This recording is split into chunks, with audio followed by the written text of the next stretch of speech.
our first beach experience and यो बेलामा चाहिँ we were really proud of ourselves. Hello everyone, welcome to day 2 of our Thailand series. Day 2 मा चाहिँ सुरुमा हामी रेडी भएर हामीले ब्रेकफास्ट गऱ्यौँ अनि त्यसपछि चाहिँ हामी मनी एक्सचेन्ज गर्न गयौँ. थाइल्यान्डमा चाहिँ एकदमै धेरै मनी एक्सचेन्ज जहाँ पनि पाउनुहुन्छ तपाईले. सो एयरपोर्टमा चाहिँ मनी एक्सचेन्ज नगर्नु होला, त्यहाँको रेट राम्रो हुँदैन.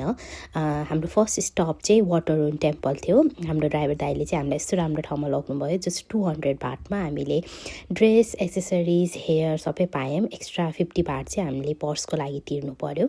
अनि त्यसपछि यति धेरै क्राउड थियो, हामीले अलिअलि फोटोज भिडियोजहरू खिच्यौँ. अनि गर्मी पनि एकदमै धेरै गर्मी थियो. थाइल्यान्ड आउँदै हुनुहुन्छ भने चाहिँ मेन्टली चाहिँ एकदम प्रिपेयर भएर आउनु होला, एकदमै धेरै गर्मी हुन्छ. त्यसपछि हामी फुकेटतर्फ लाग्यौँ. हाम्रो चाहिँ बेलुकाको फुकेटको फ्लाइट थियो.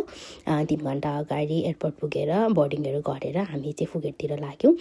राति 8:30 बजेतिर हामी फुकेट एयरपोर्ट आइपुग्यौँ. अनि त्यसपछि चाहिँ त्यहाँबाट चाहिँ हाम्रो होटल अलमोस्ट 1 आवरको डिस्टेन्समा थियो. हामी होटल पुगेर चेक इन गऱ्यौँ. अनि त्यसपछि हाम्रो होटलको भ्यू यस्तो राम्रो थियो होटल बाहिरबाट. त्यसपछि हामी फेरि रेडी भएर हामी बिचतर्फ लाग्यौँ. सो द फर्स्ट एक्सपिरियन्स मेरो बिचको चाहिँ सुरुमा चाहिँ मलाई एकदमै धेरै डर लागिरहेको थियो, किनकि अँध्यारो पनि थियो. अनि त्यसपछि कति डिप होला के होला, कहाँसम्म जान मिल्ने भनेर. बट मेरो दिदी चाहिँ यस्तो सजिलो यस्तो मजाले हिँडिरहेको थिएँ. अनि एकछिनपछि चाहिँ हामीले फोटो भिडियोजहरू खिच्यौँ, मम्मी ड्याडलाई कल गरेर सबै देखायौँ.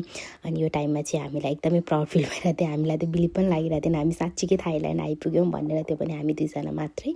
त्यसपछि हामीले यहाँको यो थाई प्यानकेक ट्राई गऱ्यौँ विथ म्याङ्गो एन्ड बनाना. एकदमै मिठो हुँदो रहेछ. तपाईँहरू पनि मस्ट ट्राई इफ थाइल्यान्ड जानु हुँदैछ या हुनुहुन्छ भने चाहिँ. So this was our day 2. हामीले रातिसम्म बिचमै बितायौँ अनि बेलुका फर्क्यौँ. भोलि चाहिँ हाम्रो मेन डे हो. Thank you for watching and do follow for more.